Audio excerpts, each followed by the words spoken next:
কেটিকে এখন সবকিছুর উত্তর খুঁজতে হবে। তার উত্তর খোঁজার একমাত্র উপায় হলো রবার্টের সাথে কথা বলা। কেটি রবার্টকে ট্যাক্স করে এবং বিচ হাউসে দেখা করতে বলে। সে সেখানে 1 ঘন্টা পরে আসে। রবার্ট আসার সাথে সাথে কেটি একটি ফুলদানি তার দিকে ছুঁড়ে মারে। রবার্ট বলে, ও তুমি কি আমাকে মেরে ফেলতে চাচ্ছ? কেটি বলে, আমি তোমাকে হত্যা করব, তার আগে আমার প্রশ্নের উত্তর দাও। তুমি কি আমার আর জেমসকে নিয়ে খেলছো? আমি তোমাদের দুজনকে লাইব্রেরি ঝগড়া করতে শুনেছি।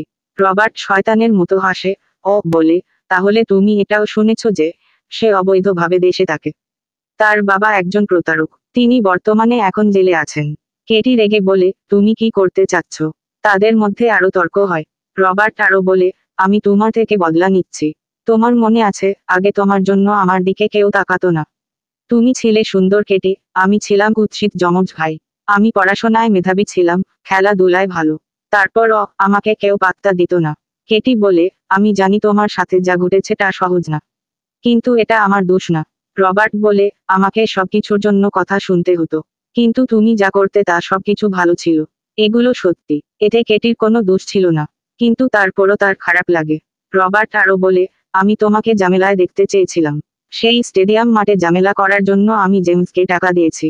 জেমস তোমার প্রেমের পড়া না পর্যন্ত সবকিছু ঠিকঠাক চলছিল। কেটি বলে, তুমি যা করছো তা ঠিক করছো না। তুমি আমাকে ভুল বুঝেছ। রবার্ট হাসে, বলে, তুমি যাকে ভালোবাসো আমি তাকে তোমার কাছ রেখে দূরে নিয়ে যাব। আমি ইতিমধ্যে কর্তৃপক্ষকে সতর্ক করেছি যে সে এখানে অবৈধভাবে বসবাস করছে। শীঘ্রই তাকে নির্বাসিত করা হবে। তুমি যদি চাও তাহলে তুমি তাকে চূড়ান্ত বিদায় বলতে পারো। কেটি রেগে বলে, রবার্ট তুমি আমাকে ঘৃণা করো, আমিও তোমাকে ঘৃণা করি।